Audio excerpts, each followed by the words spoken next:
زندگی میں کبھی ایسا وقت آیا ہے جب آپ نے دل سے دعا مانگی ہو مگر جواب میں صرف خاموشی ملی ہو؟ جب ہر دروازہ بند نظر آ رہا ہو اور دل تھک کر کہنے لگے کہ شاید میری قسمت میں یہی لکھا ہے؟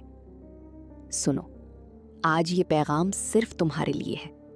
خوش ہو جاؤ، تمہیں وہ خوشخبری ملنے والی ہے جس کا تم نے برسوں سے انتظار کیا ہے۔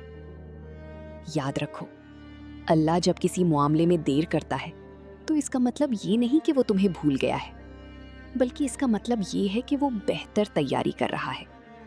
جیسے ایک مالی پودے کو پھل دینے سے پہلے اس کی جڑوں کو مضبوط کرتا ہے، بالکل ویسے ہی اللہ تمہاری جڑوں کو آزمائشوں سے پکا کر رہا ہے۔ وہ تمہیں صرف وہ نہیں دینا چاہتا جو تم نے مانگا ہے، بلکہ وہ تمہیں اس سے بھی بہتر دینا چاہتا ہے جس کا تم نے تصور بھی نہیں کیا۔ مگر سوال یہ ہے کہ ابھی تک دیر کیوں ہے؟ جب وہ تمہیں آزمائش میں ڈالتا ہے تو گھبرایا مت کرو۔ آزمائش سزا نہیں ہوتی، آزمائش تو انتخاب ہوتی ہے۔ وہ اپنے خاص بندوں کو منتخب کر لیتا ہے تاکہ انہیں اپنے قریب کر سکے۔ آپ کا رب بہت کریم ہے، اس کے ہاں کسی کا صبر، کسی کا ایک آنسو اور کسی کی ایک سرگوشی بھی کبھی ضائع نہیں ہوتی۔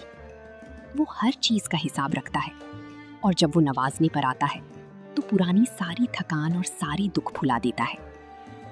بس تھوڑا سا اور صبر، تمہارا معجزہ راستے میں ہے۔ اگر آج کی اس بات نے تمہاری دل کو سکون دیا ہے تو کامنٹ میں یا اللہ لکھ کر اپنی امید کا اظہار کریں۔ اس امید کو دوسروں تک پھیلانے کے لیے ویڈیو کو لائک اور شیئر ضرور کریں۔ ملتے ہیں ایک نئی امید کے ساتھ اگلی ویڈیو میں۔ اللہ حافظ۔